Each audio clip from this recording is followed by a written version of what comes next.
ici Dorine, Et Cyril, des investisseurs sereins. après plusieurs années de travail en tant qu'ingénieur, nous nous sommes lancés en investissement immobilier. Après 5 années d'acquisition, nous étions devenus libres financièrement.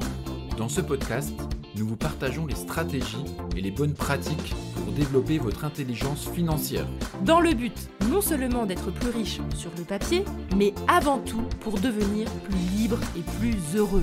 Alors, ouvrez grand vos oreilles et préparez-vous à atteindre vos objectifs. Le cash flow, qu'est-ce que c'est ? Hello les investisseurs sereins, j'espère que vous êtes en pleine forme. Aujourd'hui, nous allons parler d'un sujet un peu plus technique qui est le cash flow. Qu'est-ce que ça veut dire le cash flow ? Et au passage, je vais également vous parler de la notion d'autofinancement et également de la notion d'effort d'épargne. Accrochez-vous, il va absolument falloir que vous maîtrisiez ces notions lorsque vous voulez investir en immobilier locatif.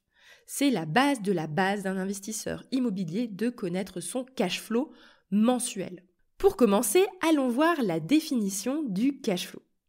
Le cash flow, sa traduction en français, ce sont les flux de trésorerie. Un flux de trésorerie, qu'est-ce que c'est ? Qu'est-ce que ça veut dire ?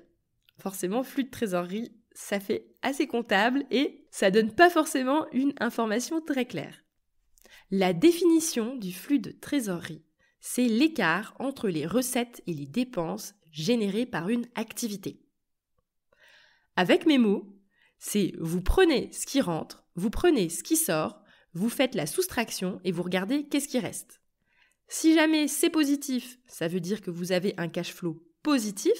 Si jamais vous avez plus d'argent qui sort que d'argent qui ne rentre, à ce moment-là, vous êtes sur un cash flow négatif. C'est aussi simple que ça. L'objectif du cash flow, c'est vraiment de connaître et de maîtriser est-ce que tous les mois je vais m'enrichir ou est-ce que tous les mois je vais m'appauvrir en termes d'argent disponible. Dans le calcul du cash flow, on ne considère pas du tout le capital remboursé, car le capital remboursé n'est pas liquide, dans le sens où il est dans la pierre, et lorsque vous remboursez votre capital, en effet, vous vous enrichissez, parce que concrètement, vous diminuez votre dette, mais concrètement, ce n'est pas de l'argent disponible, et le cash flow, son objectif, c'est de connaître quel est le montant d'argent disponible à la fin du mois. Lorsqu'à la fin du mois, on n'a rien perdu en argent en termes concrets de trésorerie sur le compte en banque, dans ce cas, on parle d'autofinancement, c'est-à-dire que les loyers vont entièrement payer l'acquisition et les charges du bien que vous avez acheté. C'est le Graal pour les primo-investisseurs.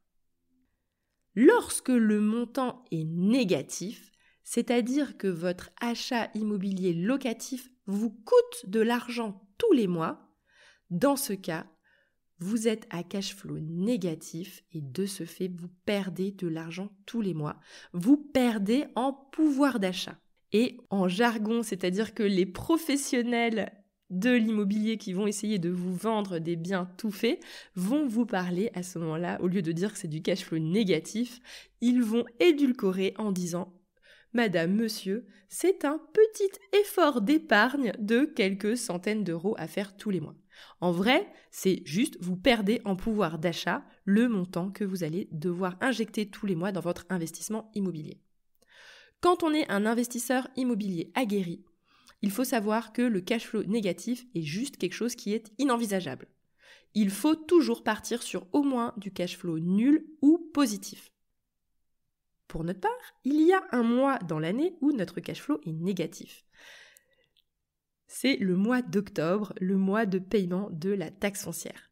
Donc, il faut savoir un truc, c'est que pour faire le calcul du cash flow mensuel, c'est-à-dire combien d'argent sort ou combien d'argent rentre tous les mois de par notre investissement immobilier, il faut faire un calcul lissé sur l'année. Donc moi, ce que je vous conseille, c'est de faire un calcul annuel où vous calculez tout ce qui rentre à l'année, tout ce qui sort à l'année, vous faites la soustraction, et ce qui reste, vous le divisez par 12, comme ça vous avez un montant mensuel estimé de votre cash flow. L'autre façon qui est également très simple, c'est que vous prenez un compte bancaire que vous dédiez à votre investissement immobilier. Comme ça, c'est celui-là qui va avoir tous les flux de trésorerie. Et grâce à ça, vous allez pouvoir voir si vous devez alimenter ce compte bancaire à la fin de l'année ou au fur et à mesure des mois, ou est-ce que finalement, il va s'alimenter tout seul et donc vous n'avez pas besoin de rajouter d'argent dessus. Et encore mieux, peut-être qu'à la fin de l'année, il y aura un montant inutile supplémentaire. Donc, ça veut dire un cash flow positif. Et de ce fait, ça veut dire que votre bien immobilier va vous rapporter de l'argent tous les mois. Donc, je vous conseille en effet d'avoir un compte bancaire dédié à vos investissements immobiliers. Comme ça, vous ne mélangez pas tout. Et c'est une façon très simple de connaître son cash flow réel à la fin de l'année. Parce qu'en effet, parfois, on fait des calculs et on oublie certaines choses. Donc, autant être confronté à la réalité par un compte bancaire qui, lui, ne va pas mentir. Pour faire donc le calcul concret du cash flow, je vous conseille de faire un calcul annuel, donc je vais vous le détailler maintenant. Tout d'abord, vous prenez le montant des loyers. Vous pouvez soit les prendre hors charge, soit les prendre charges comprises. Si vous les prenez hors charge, dans ce cas, vous ne devrez pas soustraire les charges des locataires dans la seconde partie du calcul.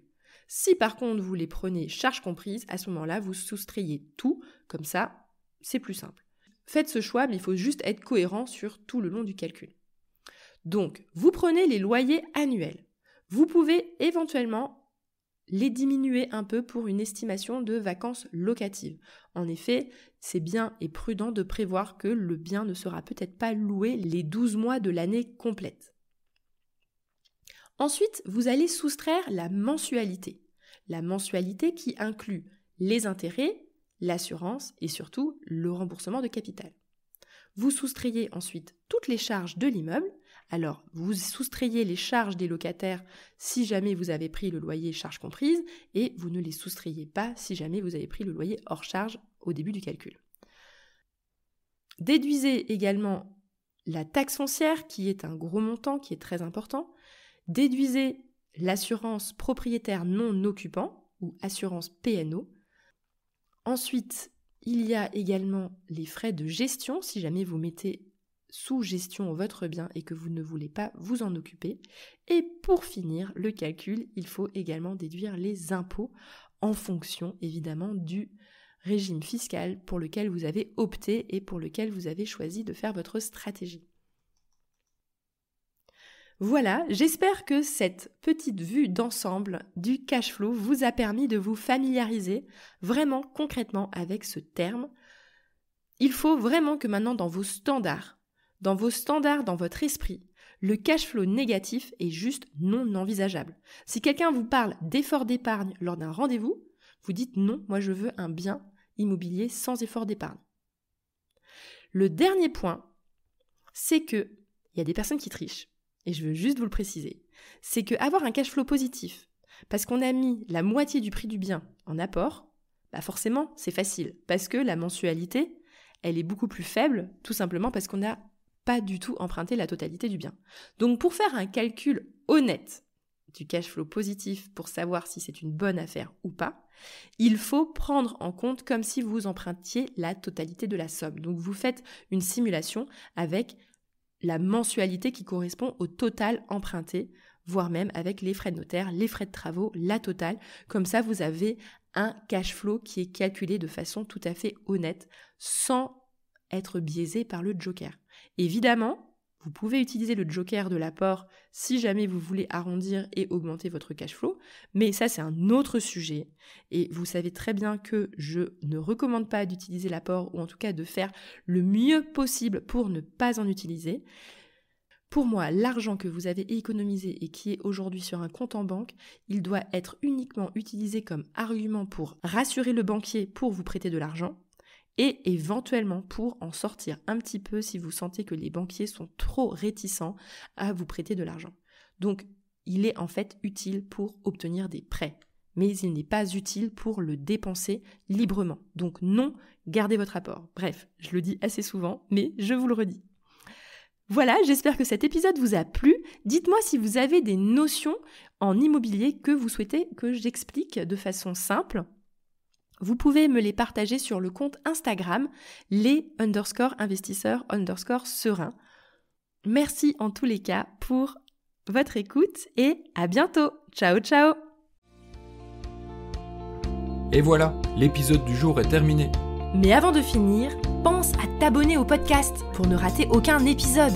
Parce que nous sommes ici toutes les semaines, sans faute, pour t'apprendre non seulement à devenir plus riche sur le papier, mais surtout pour augmenter ta liberté. Et par la même occasion, je vous encourage vivement à y ajouter une note de 5 étoiles, parce que ça nous fait plaisir de savoir que le contenu vous motive et vous booste. On se retrouve la semaine prochaine pour développer votre intelligence financière. Merci beaucoup à tous et à bientôt. Ciao, ciao!